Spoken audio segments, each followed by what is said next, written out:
It's time to check up on the results of my experiment. Should you put sand and cement in your block paving? 6 days ago I did this and this is what it looked like.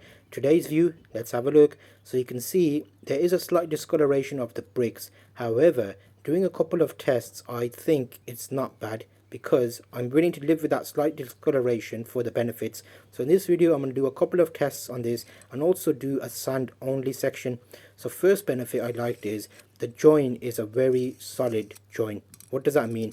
That means that even by using a screwdriver or a scraper, trying to pull out what I did 6 days ago is very difficult, which means it will last a lot longer. I don't want to be doing this every year, especially if you're going to be cleaning this with a jet wash or something. So this creates a solid foundation in the gaps with the sand cement mix. Look, even using a more deeper screwdriver and more pressure, it still didn't take it out. So that's good. However, guess what? If it rains or water goes on there, the color is exactly the same. Also, a few people said that you're using sand and cement, you need to let the bricks drain. Look at this water, it drains straight through. So the bricks are still permeable, they still allow water to pass through them. It's not puddling up, which you can see here clearly. So if you said that, you were wrong, because we've done the experiment here and it's not puddling. The water still passes through the brick, and if they were laid in the correct manner originally by the cowboy builder, then what would happen is the water should go towards your drain. They should angle it slightly towards your drain. The patio should never be level if it's near the house where water is an issue. If it's outside and away from the house, then you don't mind. If you want it puddling, that's your personal choice. So today what I'm going to do is, firstly, you've seen the results. Secondly, we're doing an experiment again because I've left a little section here where I didn't do anything. So I'm going to clear out the weeds. I'm going to do another test with just sand, because quite a few people said it should only be sand. So this, you got an option of sands. I'm using this sand which you can use for patios. You can use dry kiln sand. Dry kiln sand is basically like dried, especially in like a oven type thing, to make the sand be easier, and it's a little bit more silica, so it goes in. The gaps are very small, so I'm making sure to go through and do the basic cleanup of the lines, and that does mean you could use a number of different tools. So what does that mean? I'm using a scraper or a screwdriver, and next to the section where I did the sand and cement, I'm going to basically come out and get rid of all of this. How many bricks are here? 3, 6, 9, about 12 to 15 bricks. So we're not doing the full entire area here. Remember, I'm doing another extension project where I'm building out an extra toilet in one of the rooms, and all of this is going to be lifted anyway. So I thought, a lot of people have asked on my other garden slab video, basically stopping weeds growing in slabs. A lot of people asked about that and said, does it work on block paving? And here I am. The best way is to test it and see real life what happens, and I can show you the results, and we can easily see who works, what doesn't work. Quite a few videos on YouTube, but I don't really trust them, if I'm honest with you. I'd rather do the experiment myself and see what happens in my environment, because remember, something that works for someone else may not work for us here. But if you have a similar setup here, you've got block paving with a couple of millimeter gap, then should you use a mix of sand and cement, or should you use sand only? That's basically what I'm testing. And we can also put some water on this and do a test to see if the water puddles. Does the water still permeate? Depending on where you are in the world, just check your local regulations, because apparently if you go for over 5 meters squared, checking on the DirectGov planning portal website, you need to start thinking about planning permission, especially if the water is not going to be draining. So I'm not going to be liable for any of that. You check out what you need to check out, get an architect and pay for it, and find out what the law is in your area.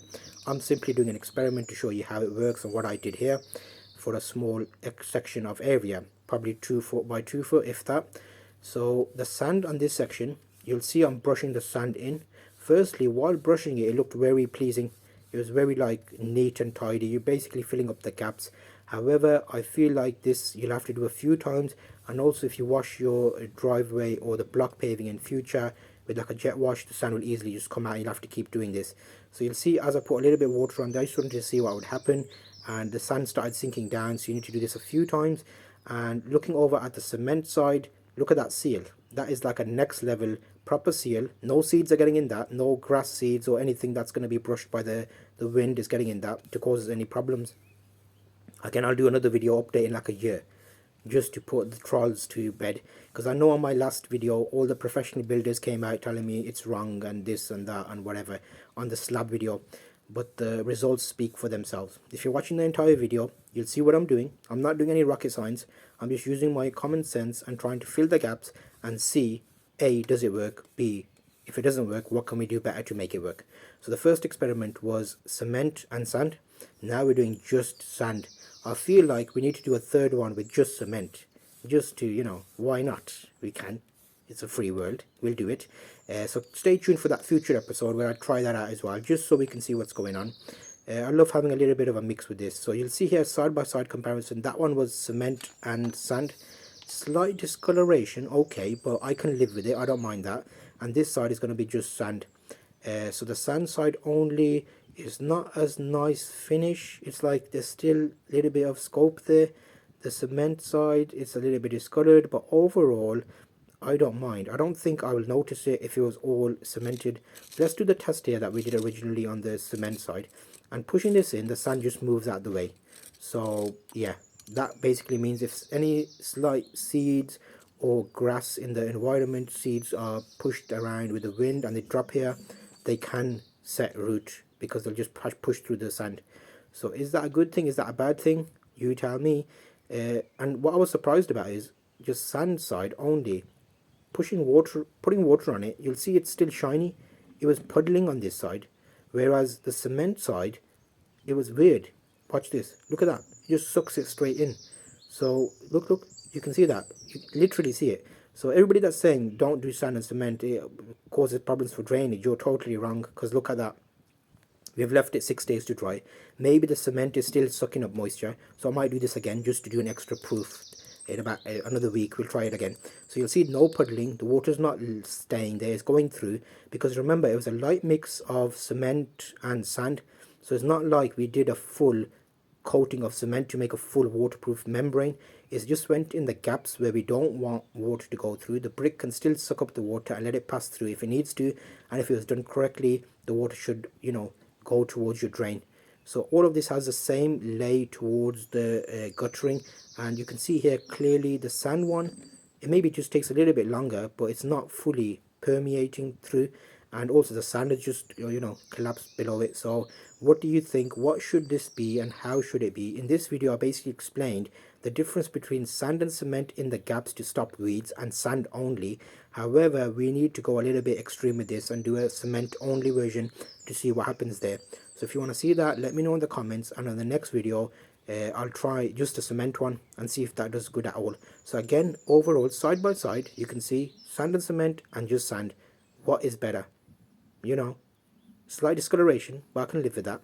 And the red bricks, when it rains or if there's water on them, you can't tell the difference, and it's not waterproof. So stay tuned, next video on screen for the block paving original video. I'll see you on that.